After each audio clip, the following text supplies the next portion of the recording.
চন্দ্ৰশেখৰ ছাৰক মই ধন্যবাদ দিব খুজিছোঁ আৰু ছাৰে গোটেই সমষ্টিটোৰ যিমান চকুৰ পেচেণ্ট আছে তেওঁলোকক মানে সহায় কৰিব বিচাৰিছে আৰু আমি নেত্ৰালয়ৰ ফালৰ পৰা আমি যিমানখিনি পাৰোঁ সেইখিনি কৰিম আৰু গোটেই সমষ্টিটো আৰু আজি বেছি ভাল লাগিছে 100 বছৰীয়া এগৰাকী আইতা আহিছে আইতাৰ বিৰাট আশা চকু দুটা মানে দেখিবলৈ আৰু এতিয়া নেদেখে গতিকে আমাৰ ফালৰ পৰা যিমান পাৰোঁ চেষ্টা কৰিম আৰু আইতাক মানে সুস্থ কৰিম আৰু আইতাই যাতে পৃথিৱীখন পুনৰ আইতা 100 বছৰ হ'লেও তেওঁৰ মানে বিৰাট আশা যে আকৌ মানে চাব পাব সেইটো আশা সেইখিনি আমি চেষ্টা কৰিম শংকৰদেৱ নেত্ৰালয়ৰ ফালৰ পৰা যিমানখিনি পাৰোঁ আইতা যাতে আকৌ দেখে আৰু চকুৰে সেইটোৱে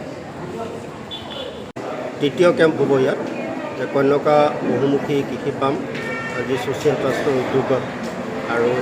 শংকৰদেৱ নেত্ৰালয়ৰ সহযোগত অনুষ্ঠিত চকু পৰীক্ষা শিবিৰৰ এইটো তৃতীয় কেম্প ইয়াৰ আগতে আমি দুটা কেম্প অনুষ্ঠিত কৰিছোঁ আৰু আজি যথেষ্ট সংখ্যক ইয়াতে তেনেকুৱা ৰোগীয়ালৈ আহিছে তেখেতসকলে নিজৰ চকু পৰীক্ষা কৰিব আৰু চকু পৰীক্ষা কৰাৰ অন্তত যিখিনি যাৱতীয় ব্যৱস্থা আছে সেইখিনি ডাক্তৰে জনাব সেইমতে আমি পৰৱৰ্তী কাৰ্যসূচী হাতত লৈ আগবাঢ়ি যাম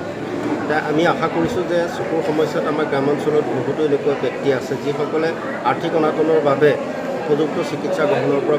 বিৰত হৈ আছে এতিয়া তেখেতসকলৰ সুবিধা হোৱাকৈ আমাৰ নগাঁও সমষ্টিৰ সন্মানীয় বিধায়ক মহোদয়ৰ তৎপৰতাত শংকৰদেৱ নেত্ৰালয়ৰ লগত যোগাযোগ কৰি এই কেম্পসমূহৰ আয়োজন কৰিছোঁ ইয়াৰ পিছতো আৰু আমাৰ 3টা কেম্প আছে